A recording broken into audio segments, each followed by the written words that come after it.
Let's turn the spotlight once again on political parties in Nigeria and their internal problems. As political dynamics shift, many parties are facing significant challenges that threaten their cohesion. One party that once captured the hearts of many is the Labour Party, previously hailed as the beautiful bride of Nigerian politics. However, it now finds itself in the midst of a leadership conflict with factions vying for control. In spite of this, there have been efforts aimed at bridging divides and restoring unity. But will these initiatives succeed in healing the rifts, or are we simply having temporary measures in a deeply fractured environment? Joining me now to examine the implications of this rift in political parties in general and the role of women in politics, especially, is Nana Kazaure, who is the former spokesperson of the ObiDatti campaign and women and children's rights advocate. Welcome to the program. Welcome. Thank you, Constance. Good evening. Good evening. Happy to be here with you. Thank you. So let's start with the campaign last year. You were very much involved. Mm-hmm. You know, tell us, how was it? Oh, it was very enthralling. It was a pivotal time for Nigerians, because you could see that people were just tired of the status quo. People wanted something different.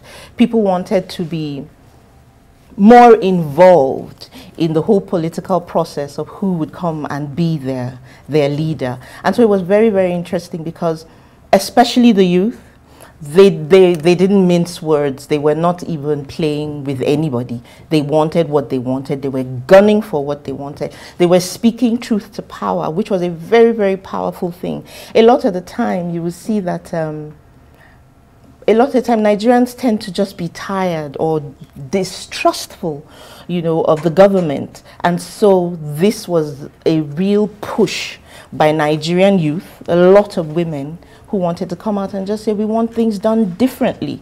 And so, yeah, it was quite an exciting time. So speaking about government, another candidate was declared the winner. You guys, you know, supposedly didn't win.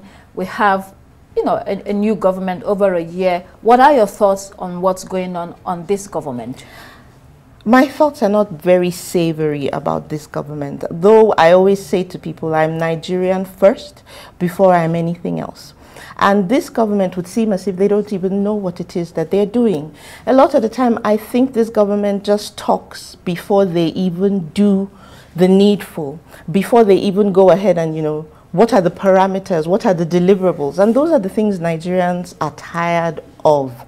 We don't know when the suffering will end. We don't know when there will be some alleviation. Let the poor breathe. At what point in time? It would be very nice for Nigerians to have timelines.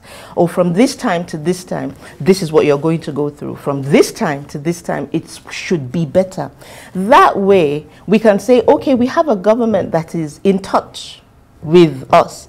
That way, we can say, we can hold them accountable when they fail. For example, for the umpteenth time, Port Harcourt refinery. There's so many examples, and it would seem as if this Nigerians die from human error more than they die from natural disasters. What is being done about these things?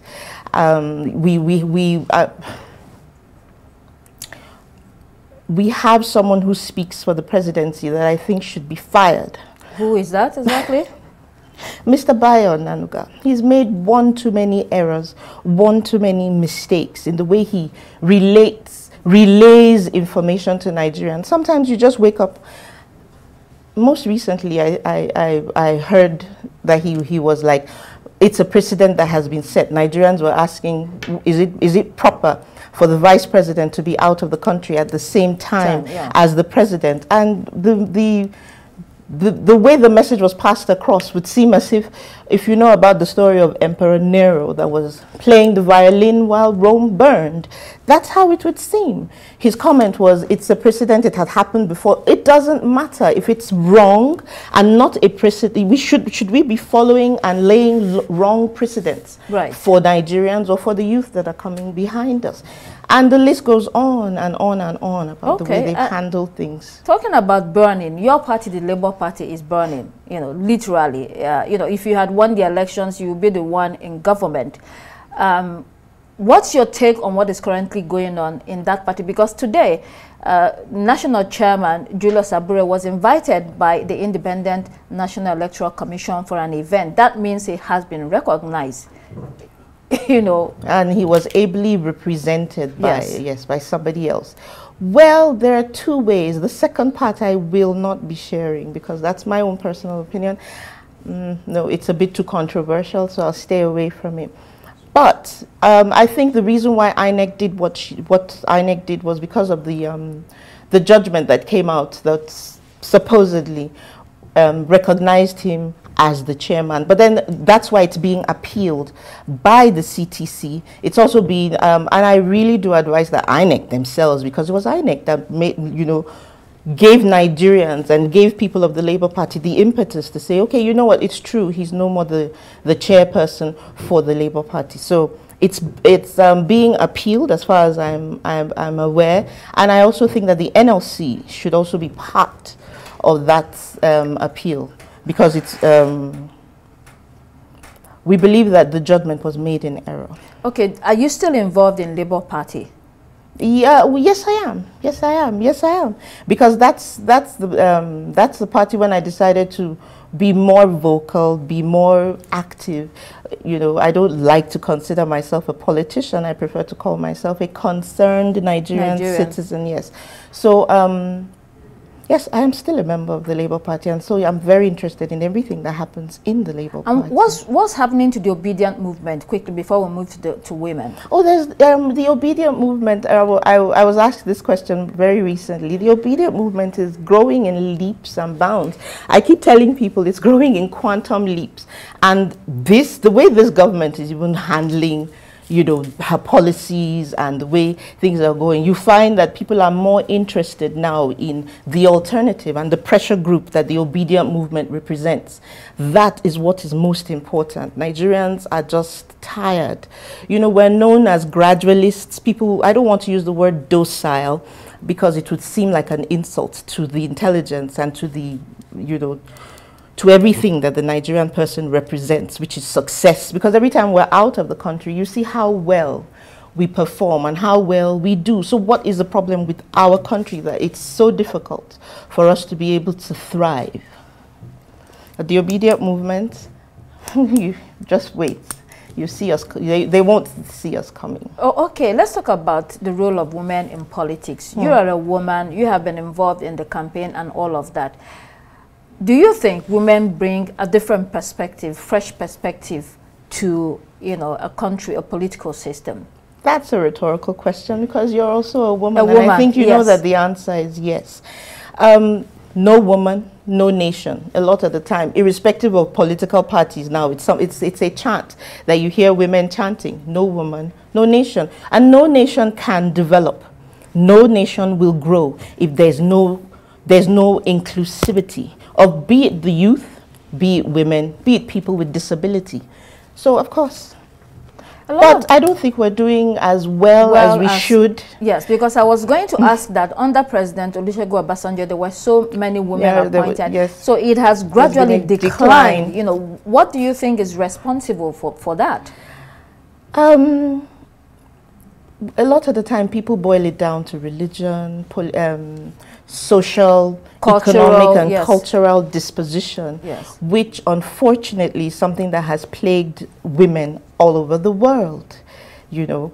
And there's still so much work to be done. It's just that, and women hold so much. Right now, women, but the truth about it is that irrespective of the challenges that women face, we do a pretty good job at ensuring that we're holding down the homes. Women are at the fore right now. If you look at it, even in the Nigerian banking sector, we have more women who are now MDs. And so I think women are still afraid of politics because a lot of the time when you're in politics, you're called a name that isn't your name. And so I think there's that fear.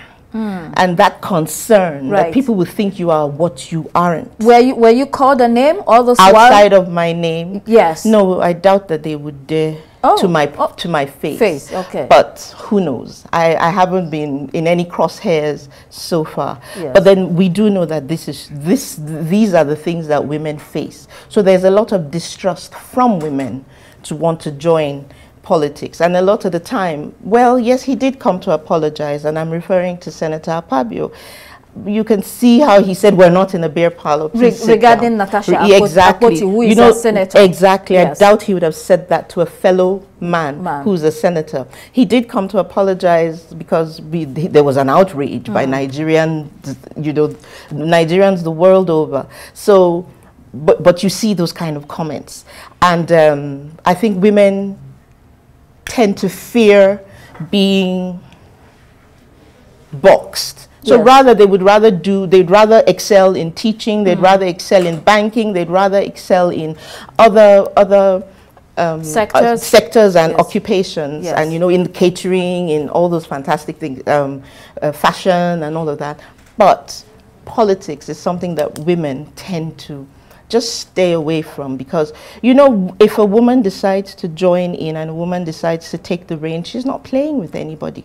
She's not going to. I believe you. There's okay, there's this. I was reading, well, I read that a while ago, and I think it was 2018, 2019. Briefly, yeah. UN ODC came out and said women are less likely to take bribes. Right. Women are less likely to be corrupt. Women are less likely to want to involve themselves. I'm not saying that there aren't women who haven't broken that mold and done corrupt things, but women are less likely. Right. And so it's the time for women to really, come on board. Okay. And Nana do Kazaure, fantastic things. thank you so much for joining us this evening.